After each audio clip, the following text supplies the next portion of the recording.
Hey guys, Casey Ferris here. Thanks for checking out another video of mine here on YouTube. Today we're gonna make a really cool title inside of the Fusion page, and it's really simple. Even if you've never used Fusion before, you can make this yourself and it'll look good on just about any project. I've been getting a ton of questions about how to do various things inside of the Fusion page. So this is gonna be the first of quite a few different Fusion tutorials, especially focusing on motion graphics. So if you like creating motion graphics, or maybe you just want to get into them a little more, we got some cool stuff coming up. Here's what we're gonna make. All right, so pretty simple. It's just kind of a solid screen that comes up with some knockout text, and the text kind of animates on like that. First, I'll just delete this Fusion composition that I've already made, and let's make a new one. I'm gonna right click in the media pool, say new Fusion composition. It's gonna ask me some settings. I'm just gonna use default settings, double click on the composition in the media pool to open it up. That'll bring me over to my Fusion page. Looks like this. Not much is going on right now. The first thing that we're gonna do is add that solid color. Easy way to do that is grab a background node, this very left-hand icon. I'll just grab that and drag that down into the node graph here. Now I'll grab this little gray square and connect it to my media out. That'll give me a black screen. The reason is because this background node is black. To change the color, I'll just go up here to my inspector with my background node selected, and I'll adjust and make it this yellowish orange. Now we gotta make the text. Easy way to do that, grab our third icon over here, this little T, drag it down into the node graph, and I'll press 1 on my keyboard to open up that node in the left-hand viewer. Let's go over to our inspector, and I'll type in knockout, because this is what I like to call a knockout title. That means that you'll be able to see everything except for the text with this background color. So, not a big fan of that font. You can use any font you want. That one. Yeah, that's looking nice. Go ahead and size that up a little bit to where I like it. Yeah, something like that.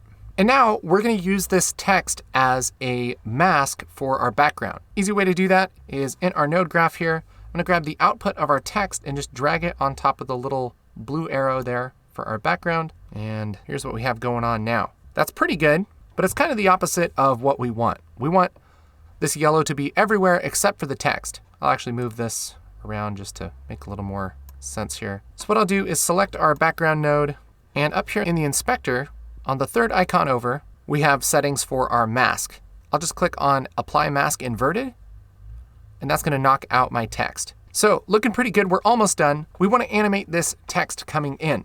We'll do that by selecting the text node here in the graph, and I'm gonna animate a property called center, which is under our second icon over, right here where it says layout, there's center. We're gonna animate this Y number. Right now it's at 0.5, and we want that to end at 0.5. So what I'll do is move my time ruler here to about, let's say 10 frames or so. Then I'm gonna hit this little diamond next to center.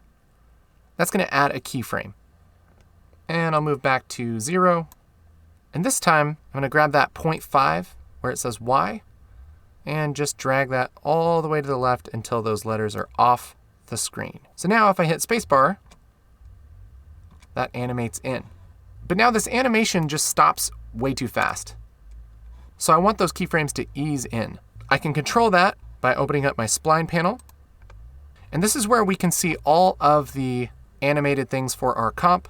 I'm gonna bring up displacement, which is what we call that center number. And I'm gonna click on this button right here called Zoom to Fit. And that's just going to give me a little bit better view of our graph here. I'll select this top keyframe. This is the last keyframe, because the first one we don't really care about, but this last one, I want that to ease in and stop. Easiest way to do that is just to hit F as in Frank on the keyboard, and that flattens out the keyframe. Now let's take a look at what this looks like. There. So now it just kind of eases in. Pretty simple. Let's go back to our edit page. I'm gonna click on edit. And now I'll grab this Fusion composition and drag it down on top of my video, and we have that knockout text on top of our video.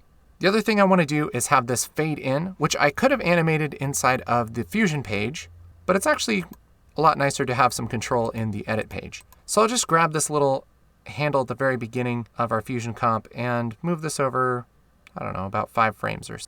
And now it fades in as that text comes up. So there's a really simple, really classy looking custom title that you can make inside of the Fusion page without a whole lot of work, only using 3 nodes. Pretty cool. By the way, if you want to learn more about creating titles and graphics inside of the Fusion page, we have a brand new training out called Intro to Motion Graphics in Fusion. It pretty much walks through building 3 titles from scratch and gets really detailed about masking and animation and even gets into 3D titles. It's really a lot of fun and is a great intro course if you're new to creating graphics in Fusion. If you want to check that out, I'll put a link in the description. I hope this was helpful for you. Hope you enjoyed it. If you have any questions or comments, leave them in the comments below. If you like this, hit like. And for more post-production tutorials, videos on DaVinci Resolve, make sure to hit that subscribe button here on YouTube. My name again is Casey Ferris. I will catch you next time.